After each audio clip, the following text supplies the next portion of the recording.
where there are but few written documents to resort to, and where neither animals, minerals, or plants have been properly arranged, and where there are but few correct materials to guide him in pointing out the changes of the seasons and other natural phenomena, with many other things which are requisite in a complete description of a new country. The labor of even arranging the different parishes was considerable, which the statement of the population of the province, had I possessed that document in time, would have at once supplied. It was my intention to add a concise history of the principal transactions that have taken place in the country from its first occupation to the present time, from such sources both written and oral as came within my researches, but have, for the reasons before stated, relinquished that design. The description of some of the counties is not so full as I could wish, but it may be observed this is but an outline of what I at first designed, and that the information I had collected of some of the counties was very scanty, but that I intended to extend it to considerable length, as correct materials could be procured.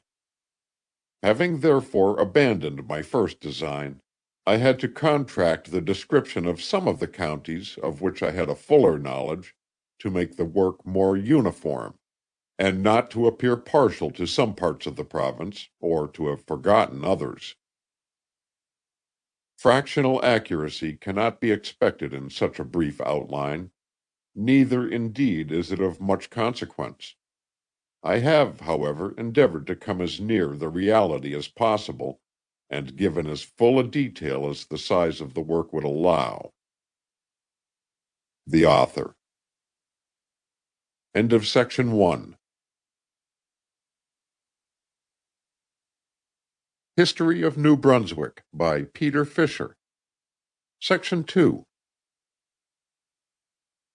Chapter 1. Introductory Remarks. Old settlers on the River St. John.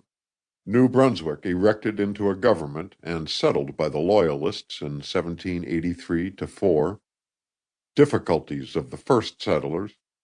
List of successive governors and presidents. The province of New Brunswick formerly formed a part of Nova Scotia, which was the first European settlement on the continent of North America. The first grant of land in it was given by King James I to Sir William Alexander in 1621, from whom it had the name of Nova Scotia, or New Scotland. It was at that time regarded by the English as a part of Cabot's discovery of Terra Nova. The first settlers, however, were emigrants from France, who as early as the year 1604 came to the country with De Monts, a French adventurer, and gave it the name of Acadia. This country frequently changed masters, passing from the French to the English and back again, till it was finally ceded in full sovereignty to the British at the Peace of Utrecht in 1713. In 1760, a number of persons from the county of Essex, in Massachusetts, obtained a grant of a township 12 miles square on the River St. John from the British government, and after several delays in exploring and surveying, they commenced a settlement at Majorville. During the American War of 1775, they were joined by a number of other families from New England.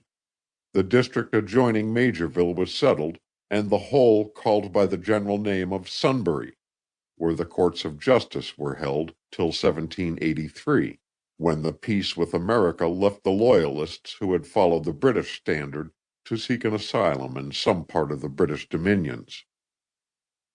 Prior to this period, a number of families from Yorkshire in England and others from Massachusetts had settled in and about Cumberland, where many of their descendants still remain.